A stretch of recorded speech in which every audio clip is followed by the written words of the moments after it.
लपटे नहीं आएगी, लेकिन देश के कोने में यदि कोई अत्याचार दिन जाति हो रहा है, अभी नांदेड़ की घटना आई, नांदेड़ के लिए आपको यूट्यूब पर आप लोग देख लीजिए, जय भीम वाला लड़का था, लड़की ने बताया कि जय भीम वाला है, दोस्ती किए और दोस्ती करने के बाद पुलिस वाले ने बोल दिया बार बार आते हो उसको मार के आ जाओ, लड़की का बयान है, और अंत में लड़की की हत्या हो जाती है। अगर बाबा साहब अम्बेडकर न होते तो आप सम्मान के साथ जी नहीं सकते। अभी जब इतनी जुल्म ज्यादती हो रही है, आगे का हाल क्या होगा? इसलिए बौद्ध धर्म पर जब हम लोग बात करते हैं, धर्म पर जब चर्चा करते हैं, तो हमारे लोग सोचते सबसे खराब बात अब कर रहे हैं। अगर हम लोग कहते गले में हंडिया थी, बड़ा अच्छा था, अगर वो हंडिया प्रथा होती तो कांवड़ जब चलता है तो लोग अपना कलश में पानी लेके चलते हैं, और हमारे लोग क्या करते, कोई नीला घड़ा पहनता, कोई पीला पहनता, वही में थूकता, उसको बुरा भी नहीं लगता, उसको शर्म भी नहीं लगती, क्योंकि उसकी तो लज्जा शर्म पहले से मार दी गई है, उसे एहसास भी नहीं होता।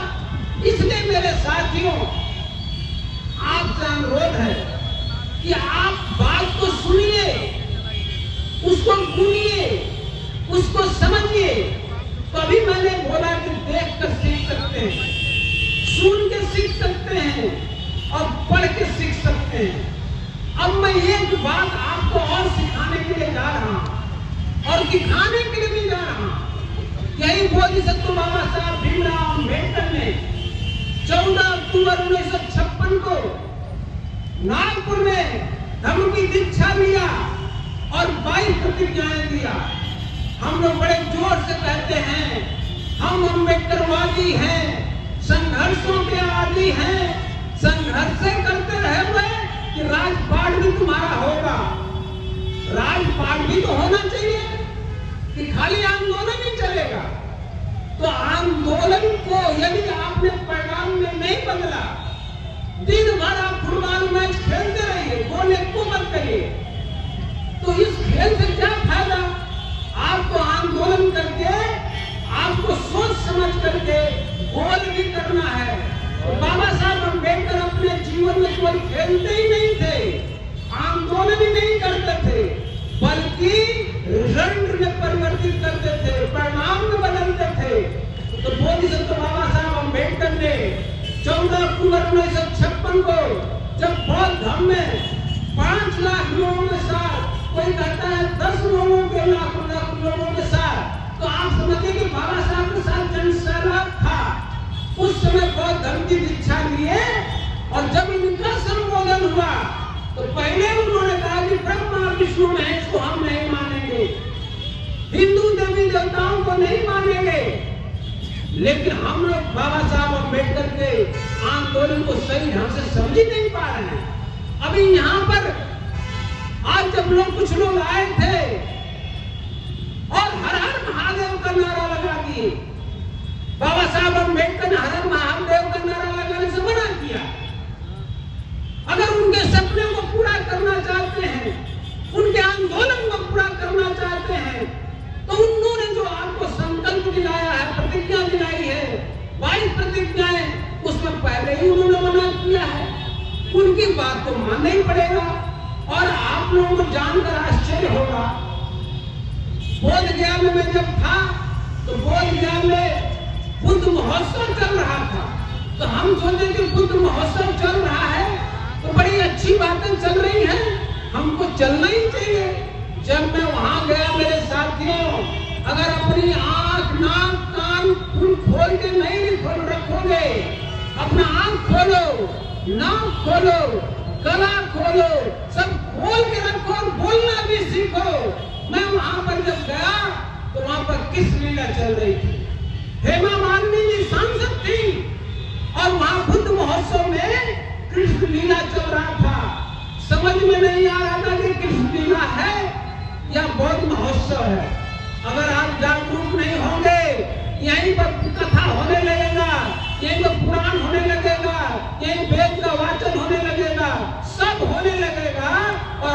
बोल नहीं पाएंगे।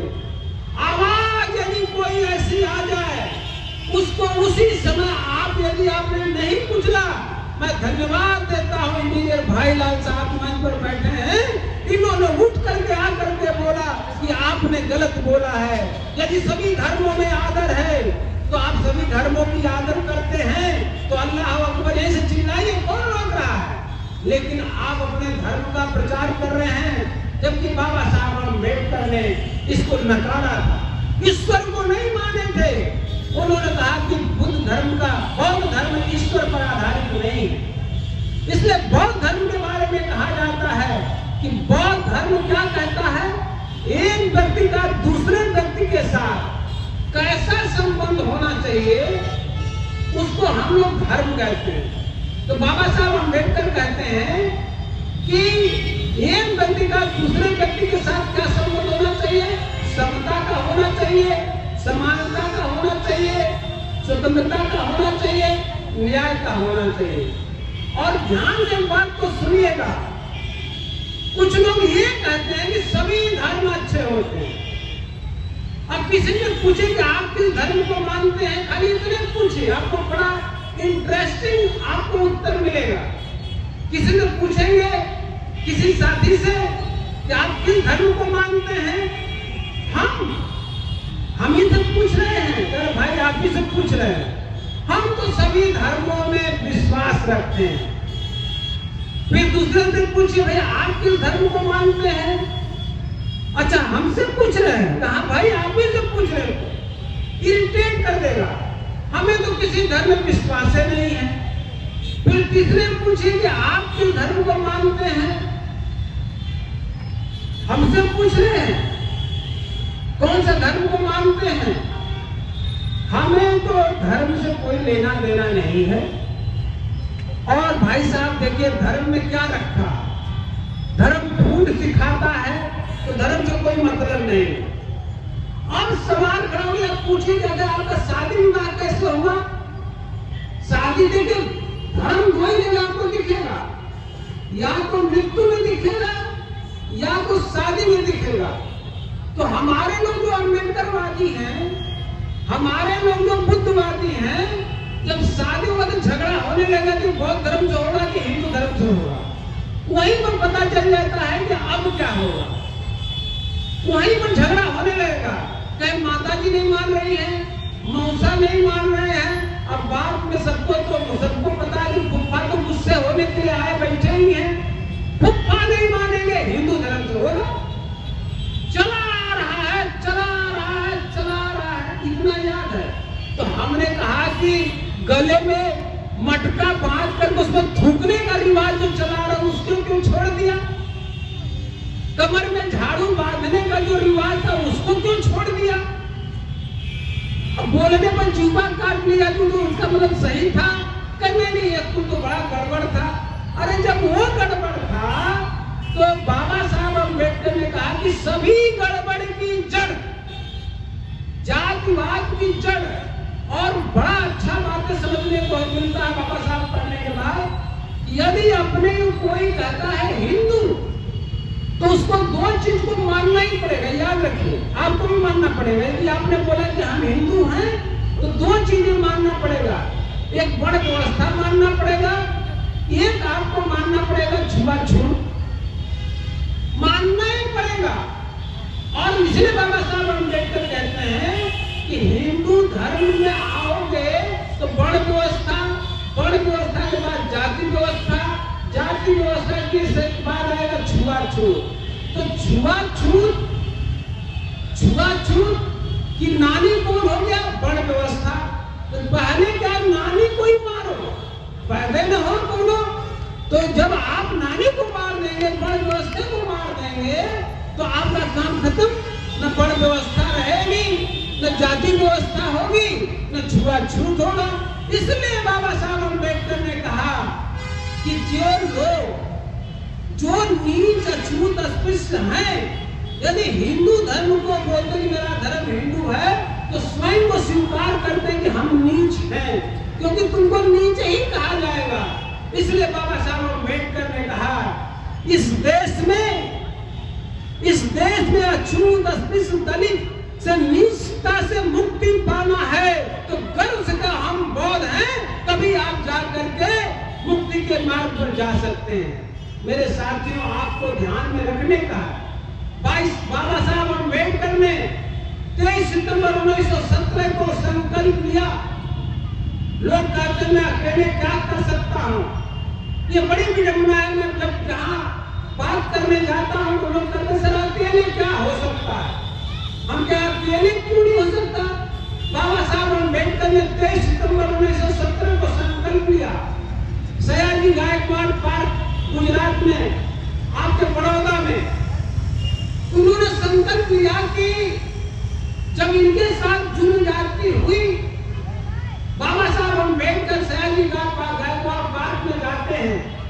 बाबा साहब अम्बेडकर एक बात करते, बड़े पढ़ाई लिखाई में बड़ा घमंड है हम लोगों को, तो बाबा साहब अम्बेडकर की पढ़ाई के बारे में सोच लीजिए और अपनी पढ़ाई के बारे में सोच लीजिए। आज तो बाबा साहब की कृपा से, उनके संघर्ष से आपको शिक्षा में आरक्षण मिल गया, आप यहां तक हैं। नौकरी का आरक्षण मिल गया, आप यहां तक हैं। राजनीति का आरक्षण राष्ट्रीय पैदा हो गए। अगर ये तीनों चीज नहीं होता तो विधायक न होते, कभी नहीं होते। अजगरा के विधायक तो भाई वहां पर तो होगा तो कोई शेड्यूल कास्ट का ही होगा, तो आखिर ये देन तो बाबा साहब अम्बेडकर की देन है। तो अब ये सोचना होगा कि ये देन कैसे पैदा हुई। तो बाबा साहब अम्बेडकर 23 सितंबर 1917 को 23 सितंबर 1917 को जब सयाजी गायकवाड़ पार्क में बैठे थे, इनका सामान फेंक दिया गया, इनको अपमानित कर दिया गया, इनको भगा दिया गया, इनको जान के लाले पड़ गए। बाबा साहब अम्बेडकर सयाजी गायकवाड़ पार्क बड़ौदा में बैठे और चिंतन करने लगे और उनके आंखों से आंसू गिरने लगे। अपने लिए नहीं, बाबा साहब कमजोर व्यक्ति नहीं थे। उन्होंने कहा कि मैं अम्बेडकर एमए किया, एमएससी किया, डीएससी किया, एलएलडी किया, डीलिट किया, बारेट किया। इतनी पढ़ाई करने के बाद, देश विदेश से डिग्री लेने के बाद मेरा हालात ये है कि जो हमारा शिक्षित भाई है, जो हमारा मजदूर भाई है, हमारी मजदूर बहनें हैं, उनका क्या हाल होगा। तब उन्होंने संकल्प लिया कि मैं अम्बेडकर संकल्प लेता है कि अपने भारत के अछूत अस्पृश्य दलितों को देश की मुख्य धारा में लाऊंगा। और बाबा साहब अम्बेडकर ने कहा ही नहीं, अकेले ही चला था। अकेले चल करके बाबा साहब अम्बेडकर ने अपने जीवन संघर्ष को आगे बढ़ाते हुए 17 अगस्त 1932 को कम्युनल अवार्ड के माध्यम से लंदन से जो प्राप्त हुआ, उसके माध्यम से बाबा साहब अम्बेडकर ने हम लोगों को शिक्षा का अधिकार, नौकरी का अधिकार और आपको राजनीति में प्रतिनिधित्व दिलाने का काम किया, अकेले दम पर। इसलिए कहा जाता है कि आपका संकल्प कितना निष्ठावान है।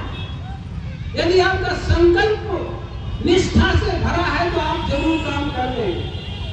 और जो लोग सोचते हैं कि हम अकेले कुछ नहीं कर सकते, वे लोग गलत फहमी के शिकार हैं। चलना तो अकेले ही पड़ेगा। इसलिए गालिब की एक शेर है कि मैं अकेला ही चला था, 92 मंजिल मगर लोग आए और कारवां बनता गया। जब आप चलेंगे, लोग आएंगे और कारवां बनता जाएगा। बहुजन नायक कांशीराम साहब को क्या बोले? बहुजन नायक कांशीराम साहब 1964 में पूना में जब आरपीआई के लोगों ने कहा कि बाबा साहब अम्बेडकर का विचार अच्छा है लेकिन कामयाब हम लोग हो नहीं सकते, तब बहुजन नायक कांशीराम साहब ने कहा कि जब बाबा साहब अम्बेडकर का विचार अच्छा है तो हम लोग कामयाब क्यों नहीं हो सकते। तब मानवर साहब ने एक वहां से अलग जगह फूले साहब अम्बेडकर को लेकर चला और हम लोग बड़े सम्मान मानवर तेरी नेक कमाई तूने सोती कौम जगाई। और बहुजन नायक कांसी राम साहब ने अकेले दम पर इस सोती कौम को जगा करके बाबा साहब अम्बेडकर के सपने और विचारधारा के आधार पर इस देश में एमएलए ही नहीं पैदा किया, एमपी ही नहीं पैदा किया, बल्कि भारत के उत्तर प्रदेश जो बड़ा प्रदेश है इसमें मुख्यमंत्री पैदा कर दिया। ये बाबा साहब अम्बेडकर की देन है। अरे इनकी विचारधारा से इतना प्रभावित है। कुछ लोग कहते हैं कि डॉक्टर भीमराव अम्बेडकर प्रासंगिक हैं या नहीं, इस बात का अंदाजा आप लगा लेना। आज इतने प्रासंगिक हैं और बाबा साहब अम्बेडकर के बारे में कहा जाता है कि कल भी प्रासंगिक थे, आज भी प्रासंगिक हैं और कल भी रहेंगे।